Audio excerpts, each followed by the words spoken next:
Good evening.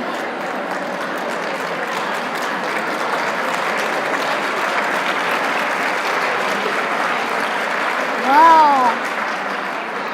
What a fantastic crowd this evening. It's a sold-out crowd for the celebration.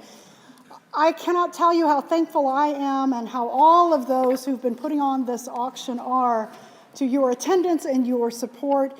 And it is really a tribute to the trio and their many, many years of service and dedication. This evening is my first time for an auction here at Catherine McAuley High School, and I know that for some of you, this is your first night as well. So if you are a first-timer like me, raise your hand. Yes.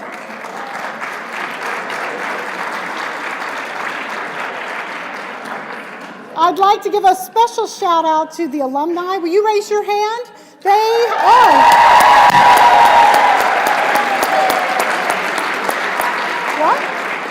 Oh. I've been told I have to introduce myself. I'm Catherine Barr. I'm the new head of school.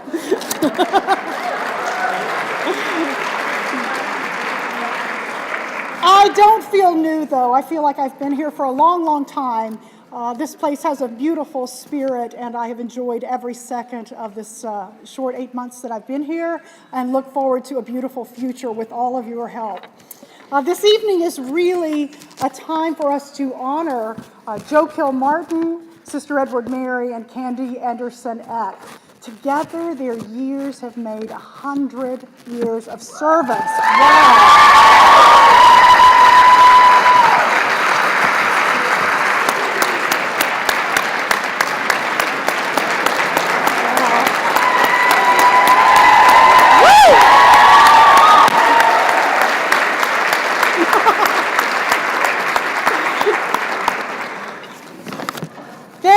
Inspiration to me each and every day, as I know they are to you and to the students in the past and to the students who are yet to come to McAuley. People meet them and they realize what a special place that this is, because they can see it in their eyes, they can feel it in their voices, and they know that this is a very special place. We so appreciate your being here tonight for this time to honor these three wonderful people and to follow their example. So we hope that you will enjoy the evening, find time to greet these special people, and of course, be sure to give generously, buy lots of items, because this money will go to ensure the future of the girls with their scholarships. At this time, our wonderful student chorus will present our school song. Girls?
Mr. Kamartin just informed me that is the new school song, so he's constantly educating.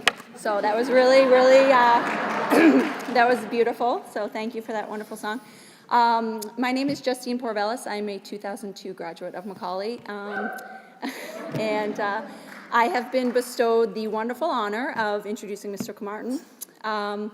So I never played on the tennis team, so Mr. Kamartin was never my coach, and I think I only had a few classes with him, so I'm sure there had been other students who'd spent more time with McAuley, with Mr. Kamartin at McAuley. So I'm guessing that I was picked to speak about him, since no one in the history of any school tormented anybody more than I did, or Mr. Kamartin. So, I'm going to run with that, and I'm hoping that that's why I was picked, because I'm going to have a little bit of fun with it. So, they told me to keep this brief, thank God, because I think it would take another 40 years to list all the things that we did to Mr. Kamartin when we were here. So I'm just going to talk about one specific story, and there's so many. This one wasn't even a favorite, just was the one that I thought about that we had a lot of fun with. So this was a multi-phased plot. So the first phase was Mr. Kamartin was in the mall, and we snuck up from behind him with a sombrero. And somebody was like, Mr. Kamartin, so that he looked. And we got a picture of the sombrero on his head with this, shocked look. And so we had the picture, and we didn't know what we were going to do with it. So then we blew it up. And so that was phase one. Then phase two was we took the lion, I don't know if it's still there, the lion that's on the mezzanine, that's a cutout of the lion with the McAuley uniform. And we took that down, and we cut out the face, and we put it on the lion. And so we had that ready to go. And so I don't know why we had Mr. Kamartin's cell phone number. I'm not sure why. And so he's in class, and I think Jody Minervino, who's here, I think it was her, called him in the middle of class, and we did this sometimes. And he had his phone, on his back pocket. I think probably a lot of you remember that. He had that holster. And so I think Jody called him and disguised the voice just in case he wouldn't know who it was, because it was always the same people doing it. And so we called him and go, "There's a visitor at your door." And so he opened the door when the class was going on, and then the cutout was there, and with his face, and he kicked it. And he just kicked it. And then it went into the middle of the hall, and then he shut the door, and then just went on like it was nothing. And I don't even know if this is really what happened. Like, we keep telling ourselves about it. I think that's what happened. I mean, I hope so. I do tell you this, though, because I don't think that there is a person in the world who could have handled what we did with such humility and grace. And I think deep down he did that because he knew that we did it with such adoration and admiration. And so it is really nice that the theme of this 100 years is mercy, because thank you for showing us mercy, Mr. Kamartin.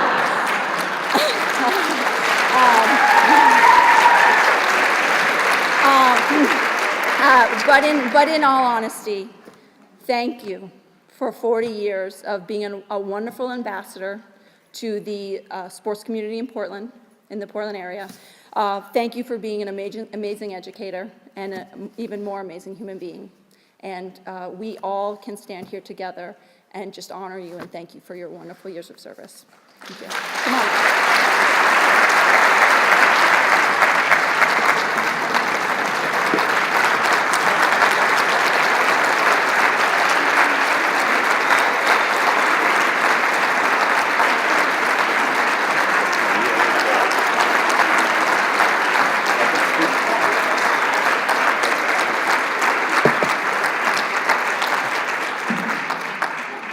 I thought she was going to talk about the time she stole my car, the time she ruined my equipment run, the time they built their own little clubhouse off the gym. I thank God you're a great basketball player, because otherwise life would have been a little different. But I know, thank you, Justine. Because when I saw her here, and I knew that might be a little trouble. But it's not just Justine, it's all the girls. It's, 40 years is no doubt, it's a long time. When I hate to say how old some of my oldest students are, it's, ooh. They're checking every time it recounts now, so it's, life is tough. But again, it's been long, it's been fun, it's, I just heard the other day, it was one of the quotes from Mark Twain, it's something about, the key to success is to make your vocation your vacation, which I think, I really shouldn't say this because some people think I'm on vacation all the time, but it's, but it is the truth. I mean, it's, if you love what you do and you do what you love, it doesn't always seem like work. So, and I enjoy the girls, I have the fun, the people I work with, it's, the three people, Sister Edward Mary, the best, Candy. I mean, just people you work with, the fun throughout the years. But, the key to life is, hey, you got to have fun with what you're doing. And that's, way I look at it. And hopefully I've had fun and also imparted a little bit along the way also. So thank you all and appreciate it.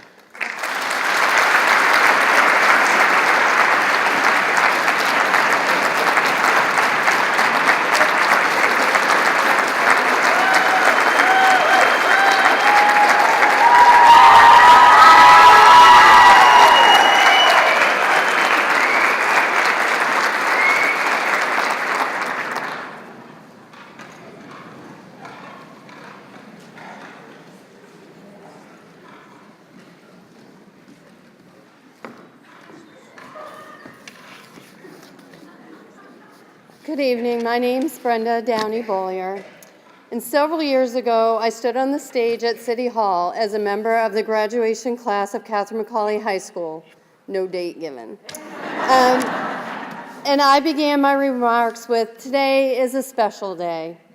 And who would have thought all these years later I would be here in front of you all, and to use those same words again, tonight is a special night, as we have the opportunity to honor 3 outstanding individuals whose combined service and dedication have added up to over 100 years.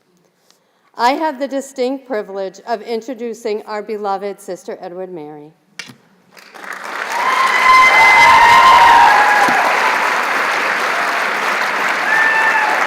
Who is being honored this evening with the Mercy Medal for her 35 years of service. When I was first asked to speak on Sister's behalf, my immediate response was, "What, the Pope is busy? Where's President Obama? What about the 21-gun salute? For she is so deserving." Through all the trials and tribulations that are associated with being the principal of a Catholic all-girls school, Sister Edward Mary has always conducted herself with one goal in mind: to do what is best for the girls and for the school.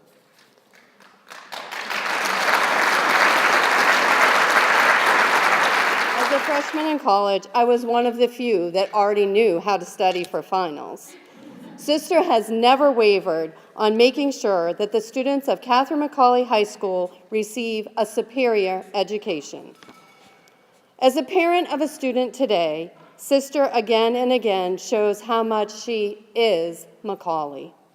One Friday night, my Maddie began freaking out that she had left a book in her locker and she wouldn't be able to do her homework. I told her not to worry, Mom would think of something. The next day, we drove into school and it was locked up tighter than a drum. I could see Maddie starting to stress out next to me, so I picked up my phone and called Sister. She, of course,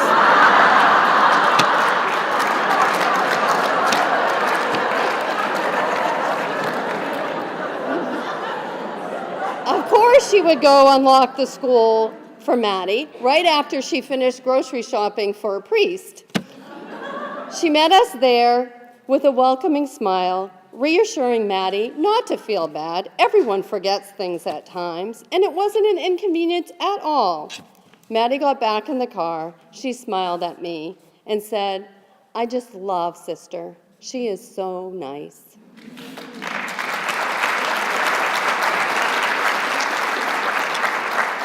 As a former board member, many difficult decisions have had to be made over the years, and Sister has always held her head high and made or delivered each decision with grace and dignity.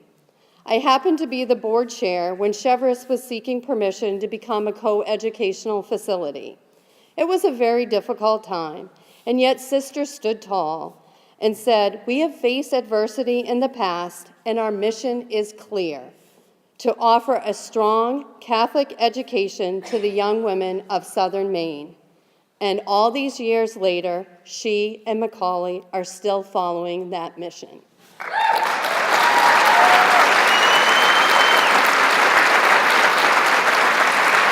No matter what the issue was or what high-level discussion was taking place, Sister never lost sight of the reason we were there: the girls. We were in a finance meeting one afternoon discussing how we were ever going to formulate a balanced budget when Sister stood up, walked out of the home ec room to a student who was hovering by the door. She walked back through the home ec room with the student and out the other door. When she returned, she said, "Oh, there were some upperclassmen in the mall, and that little freshman was too scared to walk by them. So I took her through this door, and I introduced her to them, and they have now taken her to her next class." Another relationship that Sister and I share would be that she is my former boss. That's right. I was the McAuley field hockey coach a long, long, long time ago. There came about a situation when Sister demonstrated once again her tremendous leadership abilities. Some of my players had skipped practice the day before a game to go watch a boys' team. I asked Sister for guidance, knowing that there would definitely be some parent pushback. She told me she trusted me to make the correct decision. The girls were benched, the subs started. Sister stood on the side of the field with her arms crossed and just smiled and nodded as the team made of subs ran off the field in victory.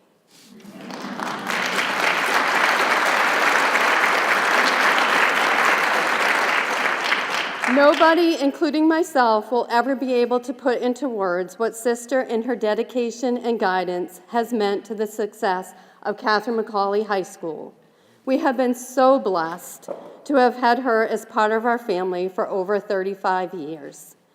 Some time ago, somebody gave to me a parable about a train, and I wanted to share a little part of it with you this evening. At birth, we board a train and we meet our parents. At some station, they step down from the train and leave us on our journey alone. As time goes by, other people board the train, some significant, some not. Some leave a permanent void when they vacate the train. Others come and go unnoticed. The train ride is full of joy, sorrow, happiness, and disappointment. The mystery is that we do not know at which station we ourselves will step down, so we must always offer the best of who we are.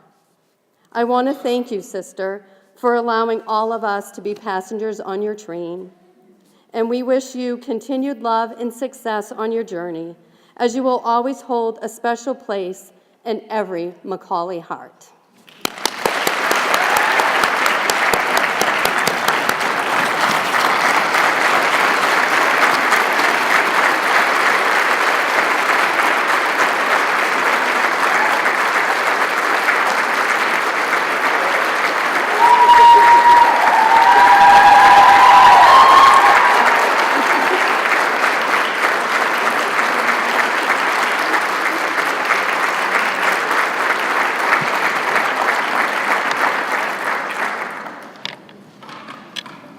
I'm not as tall as some.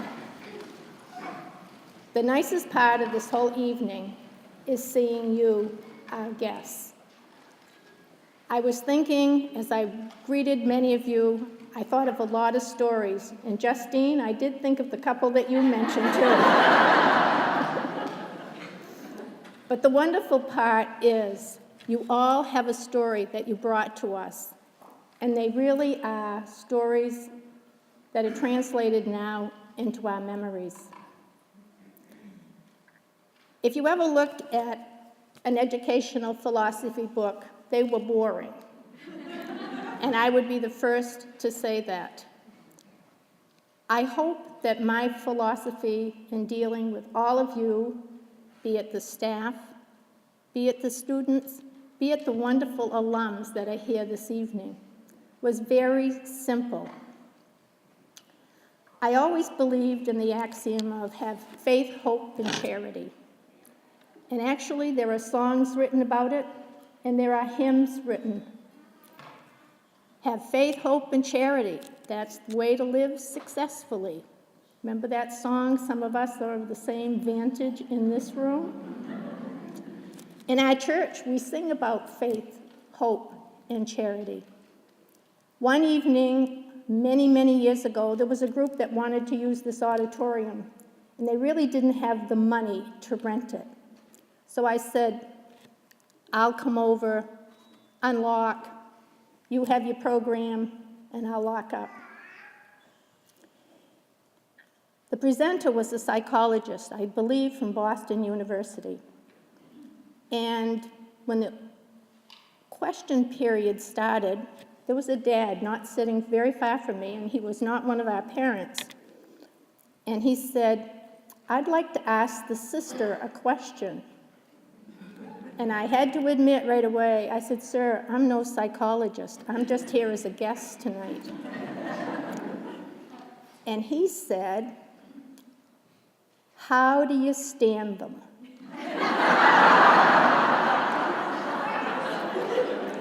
And he was the parent, he told me then, of a 14-year-old girl, and they were not communicating.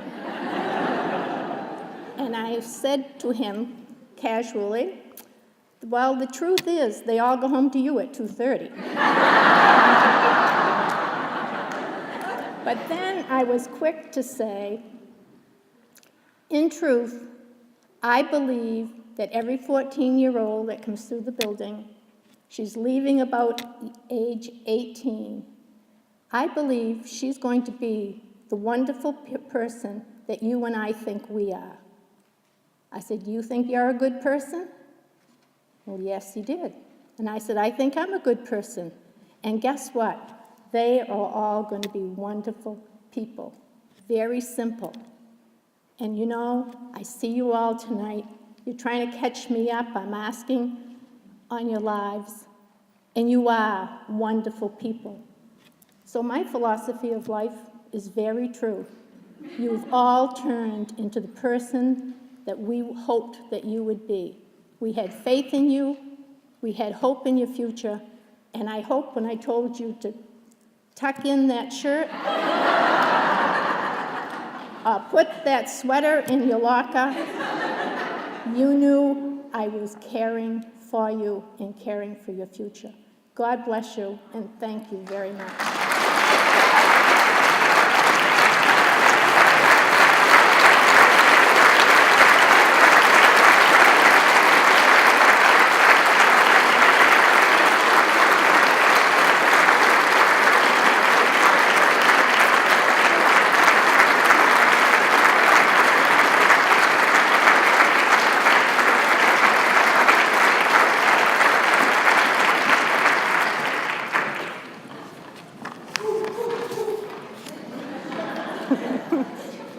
Thank you very much. My name is Katie Faust. Now you will know me probably as Katie McCarthy, class of 1996. We have a great contingency here from the class of 96, which is why you have all the cheering. I don't think it's me. I have the honor and the pleasure to say some words about Candy Anderson-Eck.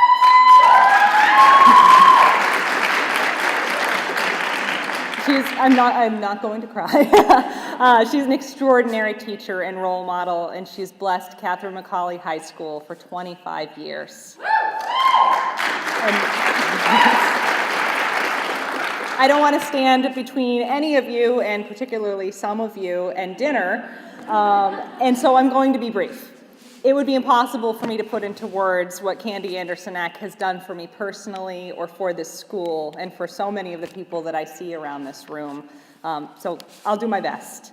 It actually isn't easy to work in one place for 25 years, and that's an achievement in itself. But if you know Candy, you know that she did not simply just show up every single day for 25 years.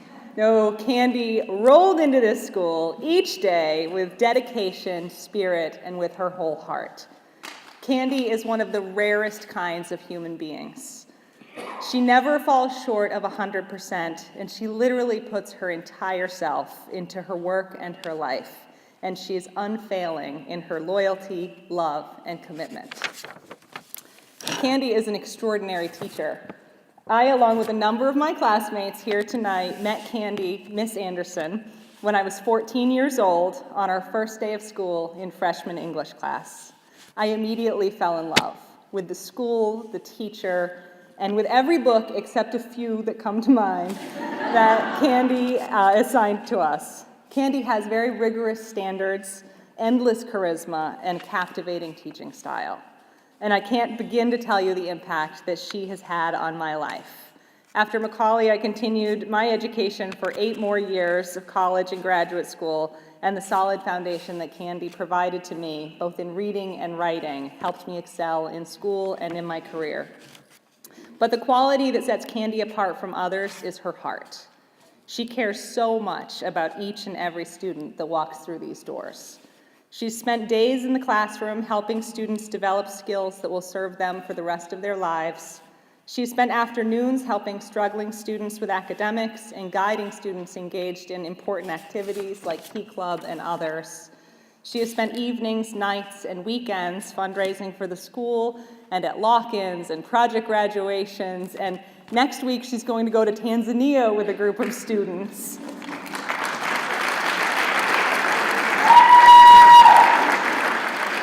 And now, as the director of admissions, Candy has thrown her whole self into recruiting and selecting promising young prospective students.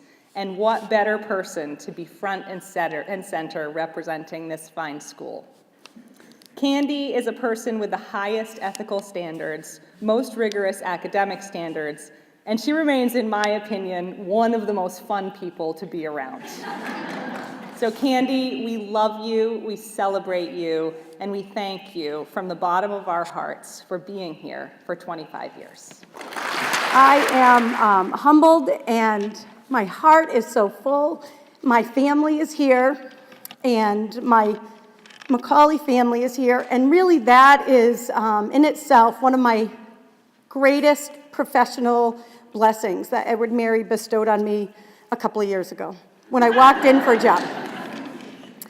And I don't know how to thank you, Sam. You allowed me to grow up professionally here, and what I found at McAuley was the very same little school, mighty, packs a punch, and though we talked about math and we talked about red flag issues and we did everything we were supposed to do with a school, unwavering, we loved girls hard, and we are allowed to do that. And that's because you created a family. All my colleagues together, we love your girls, parents out there. And I don't have children of my own. I love 12 nieces and nephews like they are my own. And for the short while you gave me yours, I kept in mind that I would do for you what somebody was doing for my own nieces and nephews somewhere else. So I thank you for being here, and thank you for entrusting me with your daughters. And finally, I love school. I was trying to think, like, how do I make it short when I have to just tell you, unfortunately, I had a very happy childhood. And it started in this little tiny school where my brother and sisters and I knew that we were loved. And so we just went about our business of growing up. And I thought one of my favorite memories was, you know the little cardboard containers of milk that you got at recess? We used to cut them in half, and then a teacher had us put dirt in them in a little plant, and we waited so patiently every day for something to grow in that little box. It was a bean. I think it was a kidney bean. And we waited, but what we learned more than photosynthesis and science was that we all had a job to do, and that was to take care of someone else as much as we had the responsibility of taking care of ourselves. And that little school on the corner, Willard School, was a blessing because it was the very school that taught me. And Edward Mary, you let me bring those characteristics here. And so while Willard School doesn't exist, it does in many ways here at McAuley, and I am forever grateful for you for letting me continue. And the other little secret is the lady that let me build that little bean also gave me a love for reading, and I love to be read to. I really love to be read to, and I can tell you my favorite was Mrs. Frisbee and the Rats of Nim. And my 4th grade teacher who's here tonight, she actually read that to me. And I kept wanting her to read more. I think she just read to us to quiet us down and contain my energy. But I loved that ability for her just to read to me every day. And so if you haven't read Mrs. Frisbee and the Rats of Nim and you have a little one, you better pick it up. But I also thank Miss Candoyan for loving all the Andersons and helping us grow up. Because there's no coincidences, and you taught us what we brought here. So you two women are awesome. Thank you.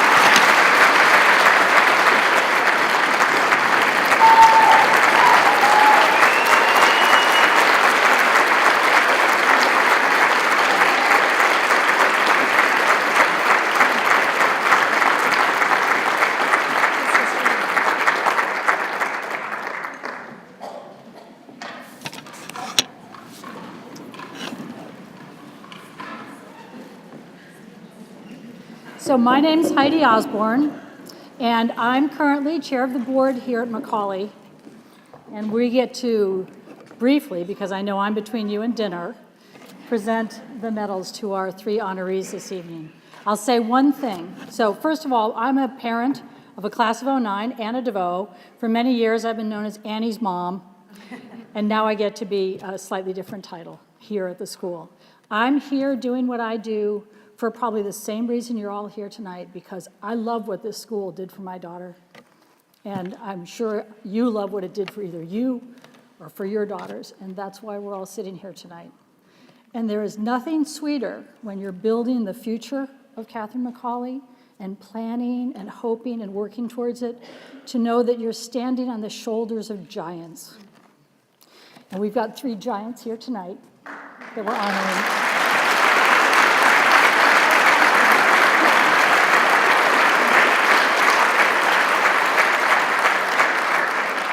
And when I say giants, I'm also including all of you for everything that you do for the school and your daughters. So without further ado, I'm going to present the medals. Now, what we're going to do here is we have the Mercy medals, and we also have a tradition at Catherine McAuley. What we do at graduation is we present yellow roses to our graduates. And so tonight, in honoring that tradition, we're going to give yellow roses to our honorees, 4 for Joe, 3 for Sister Edward Mary, and 2 for Candy, in honor of their decades of service.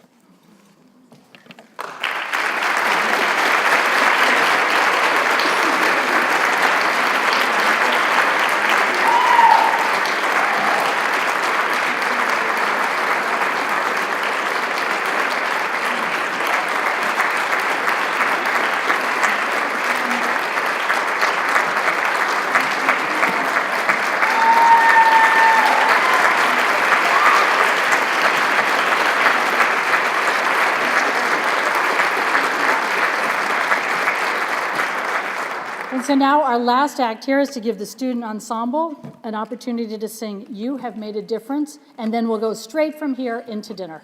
I guess I want me to sing.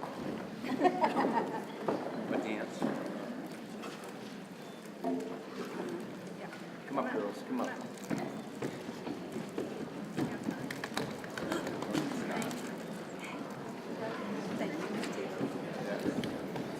Tell me, son, what are you going to do?